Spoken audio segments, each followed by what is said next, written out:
Le serment du Pan. Chapitre 7. Fureur sur la montagne. D'effroyables rugissements déferlèrent sur toute la montagne.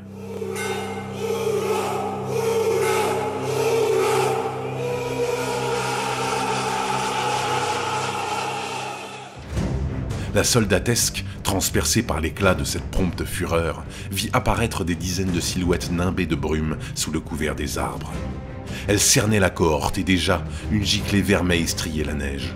Fébad était étendu sur le sol, étalé d'un coup de hache, sa tête fendue comme une bûche. Il hoquetait péniblement, secoué par des spasmes sinistres, ses yeux exorbités et frappés de terreur. Impossible de savoir si l'on assistait ici à l'acharnement futile d'un vieillard s'accrochant péniblement à son dernier souffle de vie, ou simplement à des soubresauts macabres provoqués par son système nerveux violemment labouré par le fer. Peu importe, Baldassar n'eut pas l'occasion de vérifier. L'assassin de Fébad, un grand guerrier drapé d'une énorme peau de loup, enjamba le cadavre de sa victime. Il s'avança vers Baldassar avec une grimace ignoble sur le visage, déterminé à lui infliger le même sort qu'au vieux garde-chasse. Il fut bien reçu. Ghislain le chargea sans prévenir et l'intercepta dans sa course. La hache du guerrier ricocha sur son bouclier et le capitaine le renversa dans son élan. À peine eut-il le temps de se redresser que Ghislain abattit sur lui toute l'ire de son assaut. D'une frappe foudroyante, la tête de son marteau d'armes explosa l'arcade de son adversaire, projetant une pluie de débris crâniens dans la neige. « Aux armes !» hurla Ghislain à s'en déchirer la voix. « Aux armes !» Brusquement, la brume vomit une marée d'acier vengeur. Comme des bêtes, les Broctars se jetèrent sur les flancs de la cohorte et le concert débuta au milieu du brouillard. Le premier choc mit en branle un véritable orchestre de fer. Dans le cœur des cris de guerre, les premiers hurlements montèrent en canon et les instruments mortuaires firent leur office. Tranchant, perçant, brisant, ils fauchèrent en 1000 tonalités écarlates les joueurs d'épée, de haches et de lances. Des cordes claquèrent, libérant leurs sifflements acérés, et une volée de plumes funèbres fusèrent entre les arbres. Les traits plongèrent dans les partitions faites de peau, de muscles et de sang. Ils signèrent les dernières portées des tambours abrités sous leur chair, le requiem des mourants disparaissant aussi sec, étouffé sous de nouveaux morceaux de bravoure improvisés sur le tas. Ghislain plongea dans la mêlée comme un bélier, son marteau décrivant de larges éventails. Il repoussa quelques barbares et rallia ses hommes les plus proches. « Avec moi !» criait-il. « En formation !» Mais la colonne était déjà ébranlée, enfoncée de toutes parts par l'assaut éclair des Broctars. L'embuscade avait porté ses fruits. Le silence, balayé en quelques instants, avait muté en un affreux cauchemar tonitruant de limailles et de mort. Malgré toute la volonté du capitaine, son art du combat et ses commandements, Ghislain comprit bien avant ses pairs le destin qui les attendait tous. Un massacre. Car en sus de l'effet de surprise, les Broctars avaient le nombre pour eux. Et ce nombre était effarant. Des flots de barbares couverts de peintures de guerre enfonçaient les murs de boucliers. Une lance jaillit depuis le couvert opalin et transperça le buste d'un homme près de Ghislain. Une giclée de sang aspergea son plastron quand un ennemi écrabouilla d'un seul coup de masse la tête d'un soldat à sa droite. Une hache virevolta dans les airs et termina sa course dans le visage d'un autre. Dans son dos, les rangs étaient pressés, débordés par la charge ennemie. Les clameurs guerrières des Broctars inondaient leurs lignes. La boucherie était certaine. Quand soudain, un soliste exceptionnel fendit la symphonie. Breteurs comme troubadours, nous avons chacun nos propres gammes. Les miennes attendrissent les cœurs. Celles de Baldassar ont pour vocation de les faire taire à jamais. Et ce salaud jouait de sa musique avec la maestria d'un virtuose. Le chevalier se mouvait dans la broussaille de fer comme une anguille. Serre au poing, la bâtarde étincelait d'un frimas Rubicon, sifflait entre les flocons, pourvoyeuse de mort sous son éclat de sang et d'argent. Au passage du pan, les cadavres s'amoncelaient, réduits au silence par de mortelles fulgurances. Car dans ce chaos informe et tourmenté, Baldassar voyait l'ordre. Il cadençait chacun de ses mouvements sur le rythme sans cesse bouleversé de la bataille, l'apprivoisait, façonnait son harmonie d'estoc en parade, si bien que le chevalier imposait peu à peu son propre tempo à la mêlée tout entière. Sa fidèle compagne, Serre, apparut dévastatrice au creux de son poing. Quelque chose d'innaturel en émanait. Elle s'incarnait en une source de mort, le point d'origine d'un cours de sève humaine sillonnant les pas de son porteur. Son tranchant fendit aussi bien le bois que la chair, les boucliers que les os. En véritable ambassadeur de la faucheuse, Baldassar prit les rênes de cet orchestre discordant. Il en devint le chef, sa bâtarde en guise de baguette, et chacun de ses mouvements mena une existence à son terme. Le sol devint rapidement un bourbier de neige et de tripes. Les guerriers s'effondraient. Ghislain, la tête froide, se jeta sur le chemin que Baldassare avait taillé pour lui, en ordonnant à ses hommes de le suivre. Une poignée d'entre eux parvinrent à s'extirper de la tenaille. Il jeta un bref regard en arrière. La cohorte était condamnée. Il s'époumonna. « Retraite! Retraite! Battez en retraite !» Les quelques soldats qui parvinrent à s'extirper du carnage ne se firent pas prier. Soufflés par la peur, le repli mua à la débâcle et les mercenaires prirent leurs jambes à leur cou. Ils se mirent à dévaler la pente dans une course folle et furent fauchés çà et là par une lance, une hache, une flèche, une masse. Baldassare, qui venait de saigner à mort un énième ennemi, observa la scène.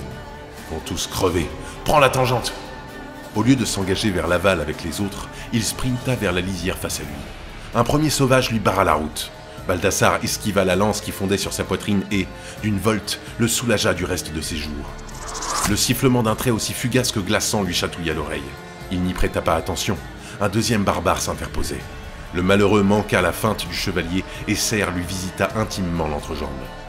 Le paon parvint sous le couvert des arbres in extremis et s'engouffra dans la forêt. Peu à peu, les bruits de la bataille s'estompèrent à l'allure de ses bottes creusant dans la neige. Mais derrière lui, un autre son pareillement redondant le suivait. Baldassare s'arrêta pour faire face à son poursuivant. C'était Clef, le bourreau de l'aubergiste, ou le pingre cantinier, à vous de voir. Le nobliau toisa le porte-glaive. Clef avait perdu toute sa superbe.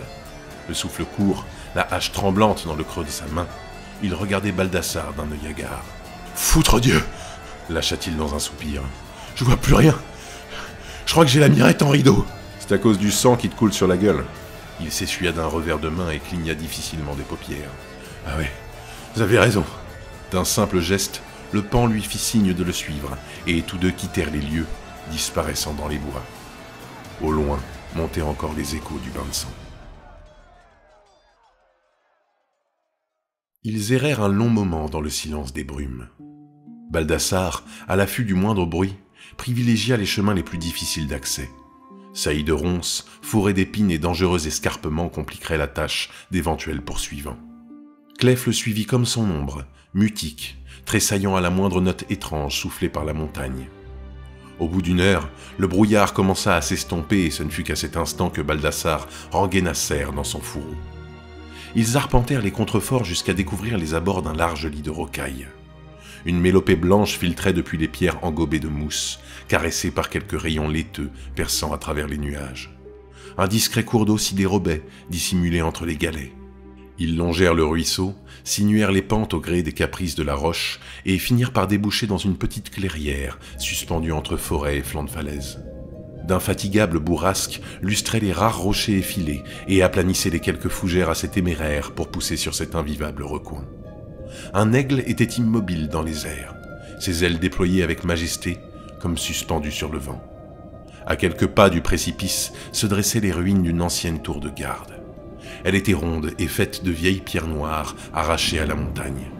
Découronnée, sa toiture était ravagée et une longue brèche, large comme 3 hommes, courait de son sommet à sa base. Baldassare épia les environs à la recherche d'une menace. Rien. Il s'exposa à découvert et avança d'un pas méfiant vers la tour décapitée. Clef lui emboîta le pas, sa hache à la main, ses 2 pupilles frénétiques allant et venant d'un bout à l'autre de la terrasse naturelle. La tension de la bataille, bien qu'émoussée, couvait toujours sous sa peau. Sur le sol, des blocs de pierre noire, chacun plus lourd qu'un homme, jonchaient les environs. Ils provenaient sans conteste de la tour, dont les 2 hommes atteignaient maintenant les racines. Après un petit coup d'œil par-dessus son épaule, Baldassare posa ses 2 poings sur ses hanches et contempla la bâtisse. « Notre gîte de ce soir », déclara-t-il avec enthousiasme. Clef observa la vieille tour de garde, sinistre et ébranlante. Le vent sifflait dans les secrets de ses murs. Il aurait donné tout son solde pour se trouver à 1000 lieues de là, mais, à défaut d'un abri digne de ce nom, cette ruine offrirait au moins un rempart pour la nuit aux assauts glaciaux des hauteurs. Il leva la tête vers son sommet ravagé. « Il s'est passé quoi, à votre avis ? Elle s'est fait frapper par la foudre ?» À la couleur de sa voix, Baldassare sentit l'angoisse qui habitait son compagnon. Il scruta lui aussi le front brisé du bâtiment dépourvu de la moindre trace d'incendie ou de brûlure. « La foudre ? Mon cul, ouais. Je sais pas ce qui s'est passé ici, mais ça sent le sapin. Pas bête. Ou un tremblement de terre.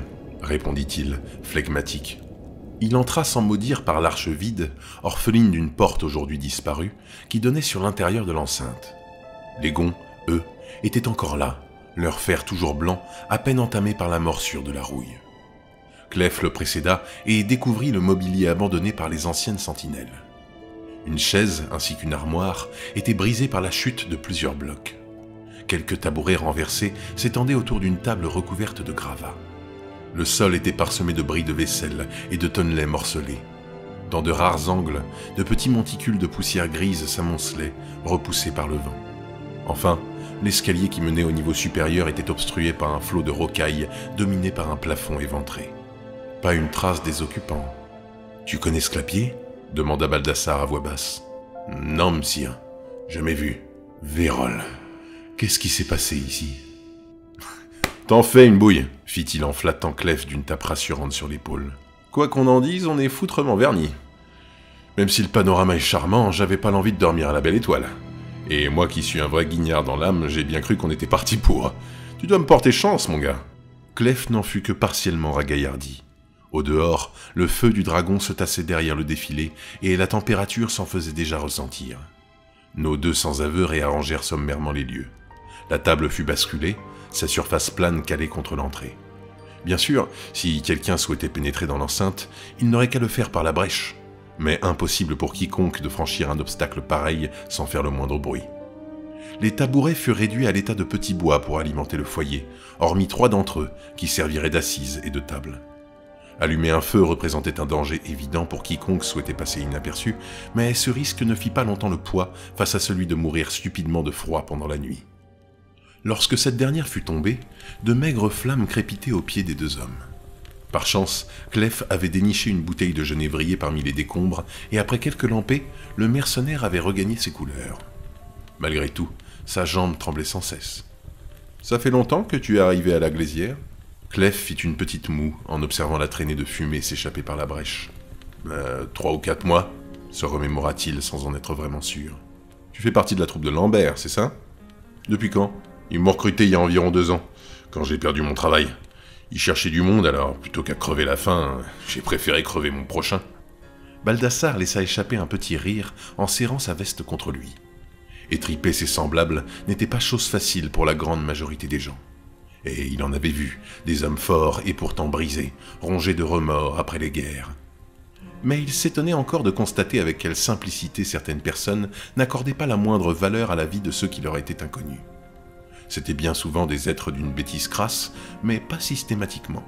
En fait, le profil des tueurs était si varié qu'il réservait toujours de nouvelles surprises. Et Clef, ici présent, était un spécimen de meurtrier assez peu commun. Et comment remplissais-tu ton ventre avant tout cela ? J'ai jamais vraiment eu de métier, expliqua le reître en se frottant les bras. J'étais journalier pour le compte du baron d'Ardagnan avant de prendre les armes. Je récoltais le raisin sur son domaine.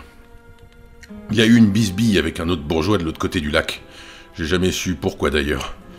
N'empêche qu'un beau matin, je me suis pointé au boulot et les vignes avaient cramé. Le baron avait pas franchement d'armée, à peine une douzaine de zigotos un peu forts en gueule, qui gardaient le bousin palissé qu'il avait le culot d'appeler sa place forte. Alors bon, quand il s'est mis à recruter, j'ai retapé une vieille hache que j'avais. Je suis allé voir le forgeron du coin et je l'ai passé sur la meule, puis je me suis rendu chez le baron pour lui proposer mes bras. C'est là que je suis tombé sur les gars de Lambert. Clef tendit la main pour s'offrir une nouvelle rasade de genévrier.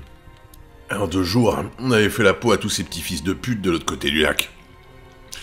Semble que j'ai fait du zèle parce que Lambert m'a proposé de rejoindre sa bande.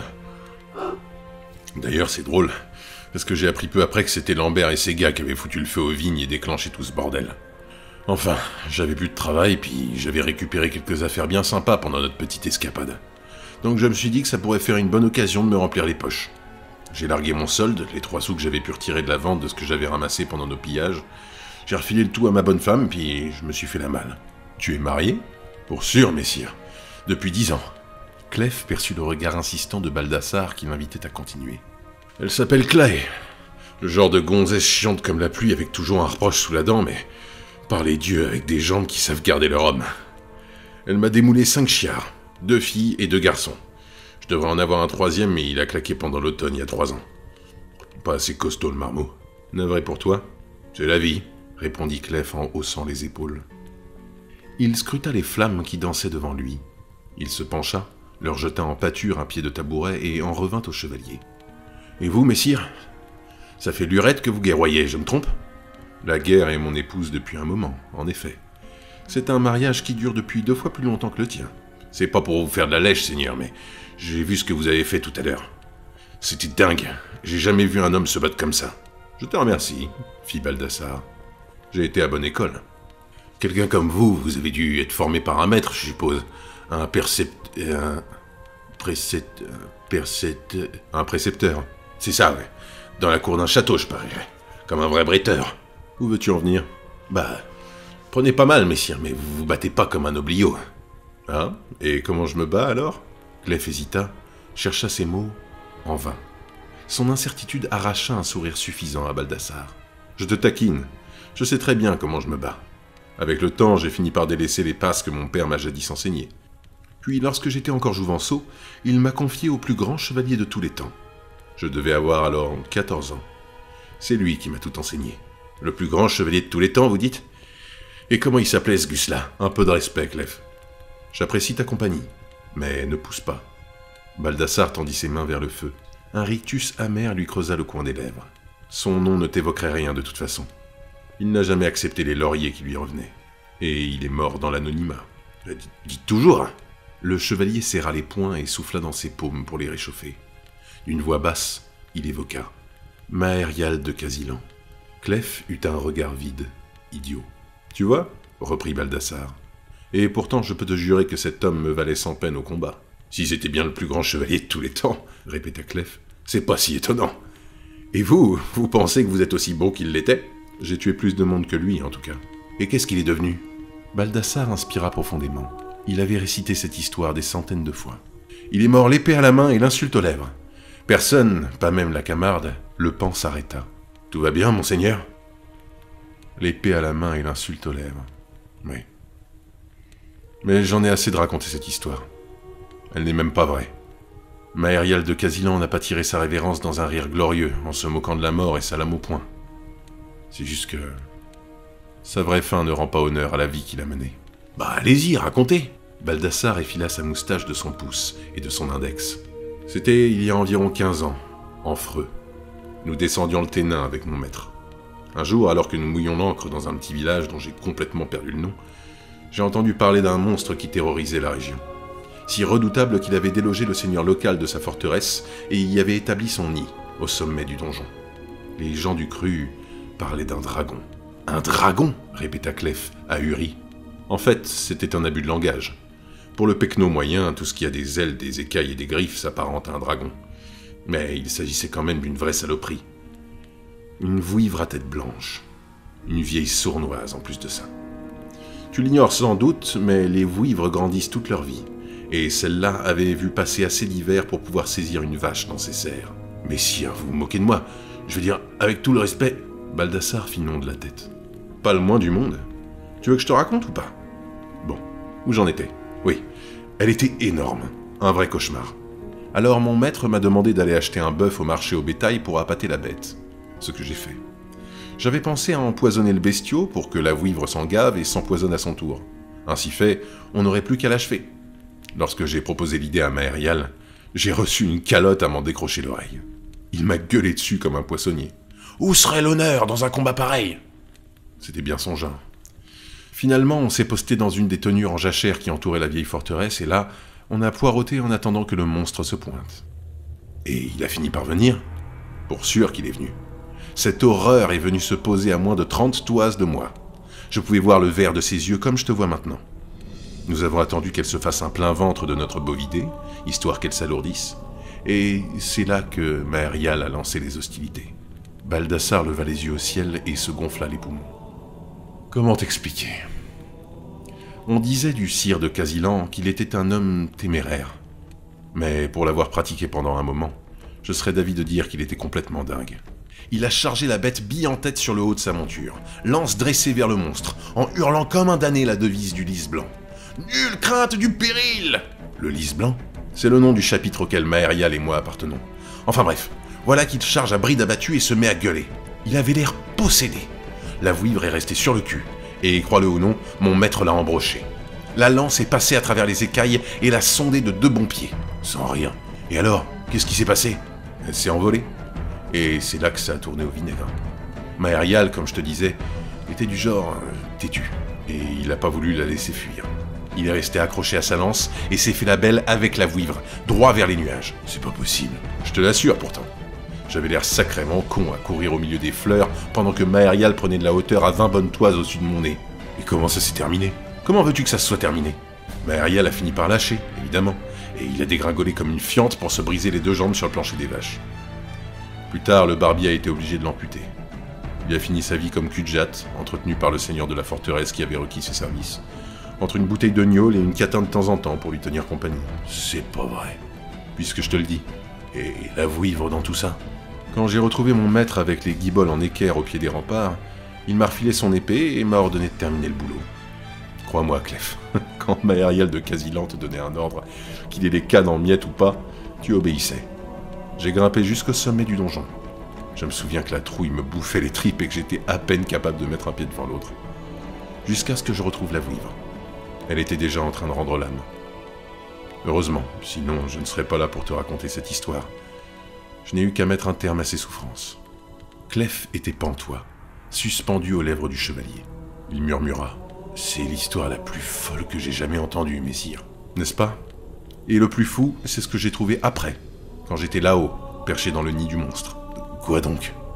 Baldassare laissa mourir quelques instants pour ménager son suspense. Allez, messire, qu'est-ce que vous avez trouvé? Le chevalier planta ses yeux dans ceux de son compagnon.